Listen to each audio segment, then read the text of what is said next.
Prepping. It's not just for the end of the world. Hello, everyone. Bront, CatHerder here. We're having some fun talking Raid Shadow Legends, and we are here on the free-to-play account because I want to talk a little bit about how I'm going to prep for this next fusion.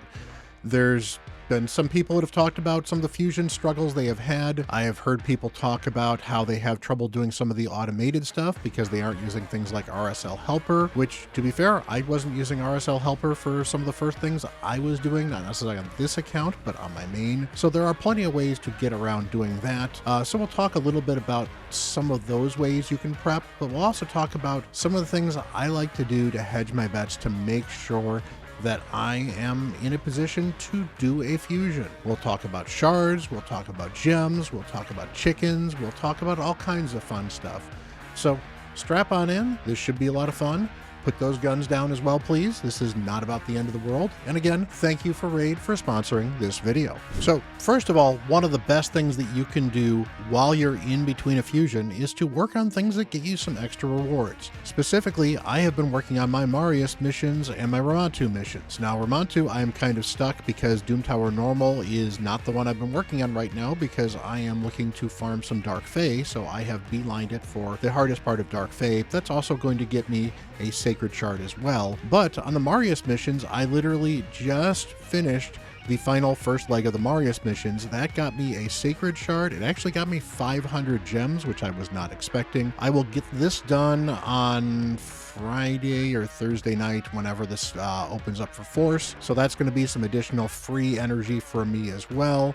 And some of this stuff may take a back seat, like these greater oils. I don't farm Sand Devil very fast at the moment. I can farm it, but it takes about 12 minutes a run, so it's not the greatest thing. So I'm not going to go too hard into this, at least probably during the fusion. But some of these other things here can certainly knock out, and some of these will be things that you can keep for the fusion. So like, hey, 50 gems, that's a free refill, and then a little bit more for a fusion. And I can pocket that in between fusions to make sure I'm building up resources. And of course, for shards, I'm not pulling shards. Well, that's not entirely true. I'm pulling mystery shards all the time, and since it is a CVC, I will often just eat 3 ancient shards per day because, you know, hey, why not? In fact, this time I'm probably going to go for Prisma because of these champions. I think he's the one that's going to be most interesting for this account. It is not time for me to pull yet because I've done my dailies so far, and I'll have one more daily, so I'll have pulled a total of 9 ancient shards, but outside of that,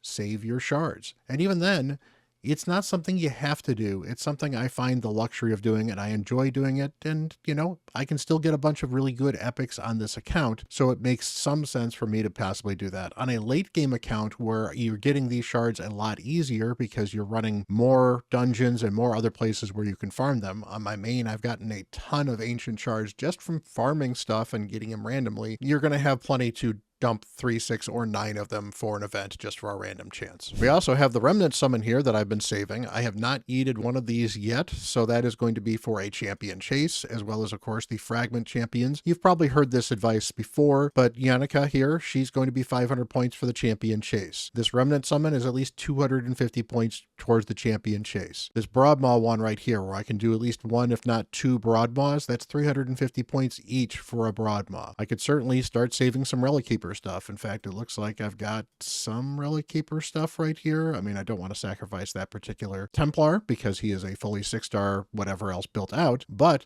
I could certainly sacrifice this dude and just farm another one of these guys, and I've got one of him ready to go, and I can even fuse some of these champions into him to make more of them. So there are ways I can get free points for the champion chase, and that's going to make the champion chase significantly easier so I don't have to rely on shards. It also is likely to either be a 2x Void or a 2x Ancients because we had 2x Sacreds, well, last weekend, so it's not going to be that. There's also a chance it could be 2x everything because it is going to be Black Friday.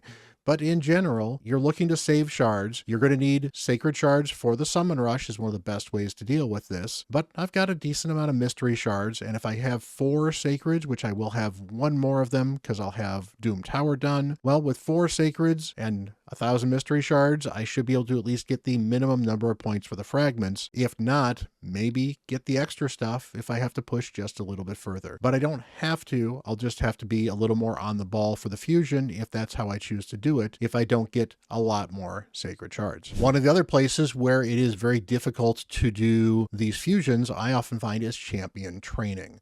Now, champion training is one of the things that I find is one of the best ways to advance your account, because getting 6 stars really does expand your roster.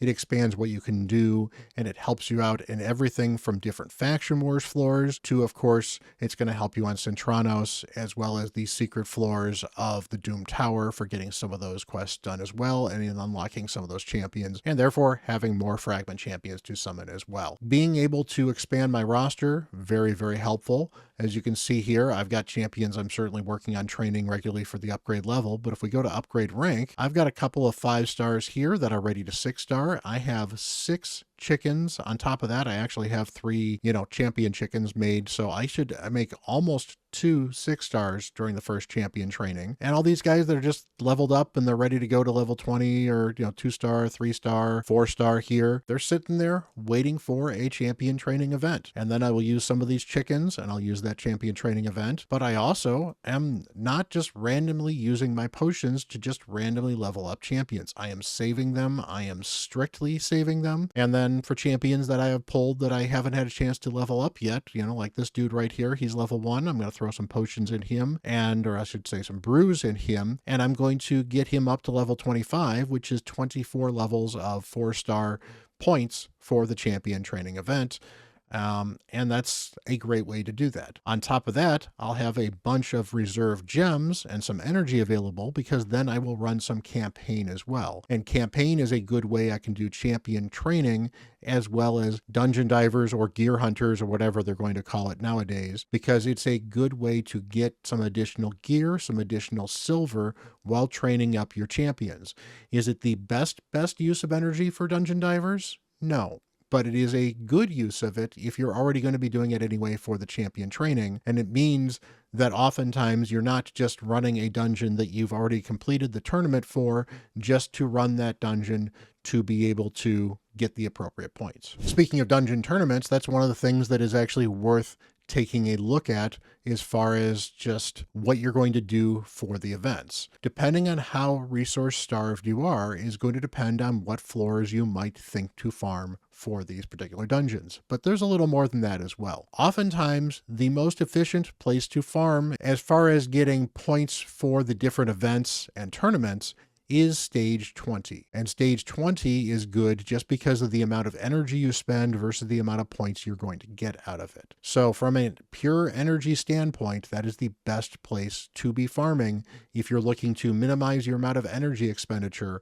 while getting the most points out of it. Time-wise, it might be a little bit different because it's going to depend on how fast you run the higher level dungeons, because the higher level dungeons are going to get you on average more points. They're just not going to get you as many points per energy. But the efficiencies we're talking about are maybe 5, 10, 15%. Now that can make a huge difference over getting 2,000 points. So that can be the difference between getting 2,000 points in Spider costing you 2,000 energy, or costing you 2,400 energy, for example, if you're talking as much as a 20% point differential. But if you can spare the energy, well, maybe farming hard 10 will get you some extra silver, will get you some better gear. In the stage of Spider, obviously I don't necessarily like the Spider accessories as much anymore because they've certainly faded quite a bit. But on this account, I could still use some really good normal accessories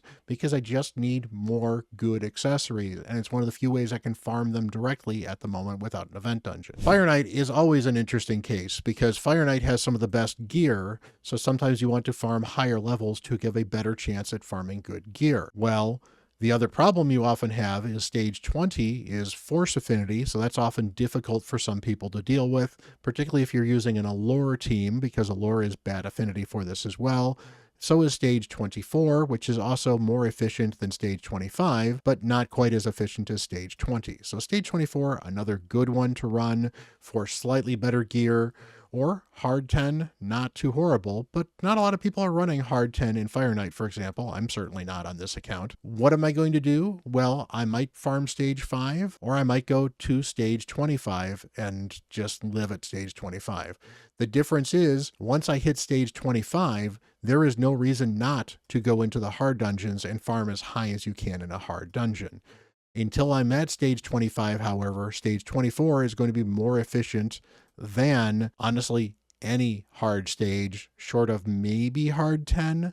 But the math generally plays out that stage 24 is going to be better from an energy to point standpoint. And then stage 20 is really only beat by stage 3, which really kind of seems like a waste of resources because you're not getting a lot of the extra silver you would get from selling the gear. You have no chance of getting usable gear at this point in time. The only thing you can do at starting a stage 3 would be possibly running it with food to level up that food. Honestly, I think you're better off running at least a stage 20 and just getting some okayish gear. And if you can farm stage 20 with food, that's another great way to do it if you don't want to do campaign farming. And finally, we have a couple of the gimme things that happen during all the fusions. There's always going to be 2 or 3 gear enhancement events. Usually it's 3 of them. And you're always going to have 2 arena events. Now, the arena events are generally not too hard, but the easiest way to make arena events doable is to put in a single champion defense for a large chunk of the arena. Just make sure you're fighting enough to keep yourself well above the minimum level to where you could fall out of gold 5 or gold 4 if that's where you happen to be in. Honestly, gold 4, gold 5, generally pretty similar as far as points are concerned, but as long as you can try to not fall out of those 2 and keep your defense kind of low, you're fine.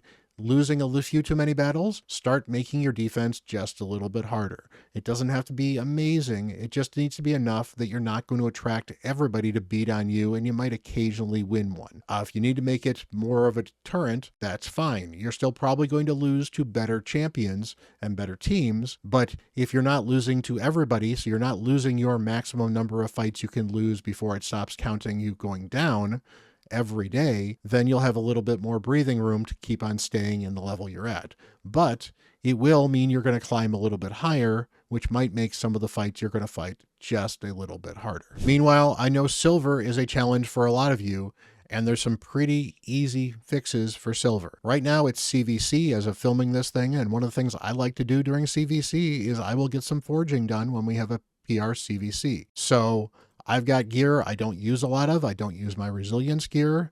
So one of the things I could certainly do, in fact, a really, really easy way to just make some simple money is I can go here at these 2, do a quick craft, and I'll have it auto sell my filters here. And, you know, right now I have it selling absolutely everything, but say even if I wanted to keep some 6-star stuff and I wanted to set those things, 3 and 4-star rarity, it's just going to craft them, sell them, and hey, I made 20,000 silver, nothing particularly exciting, but I can then do it here again. You know, hey, that cost me 1,000 to get an 8,000 thing sold.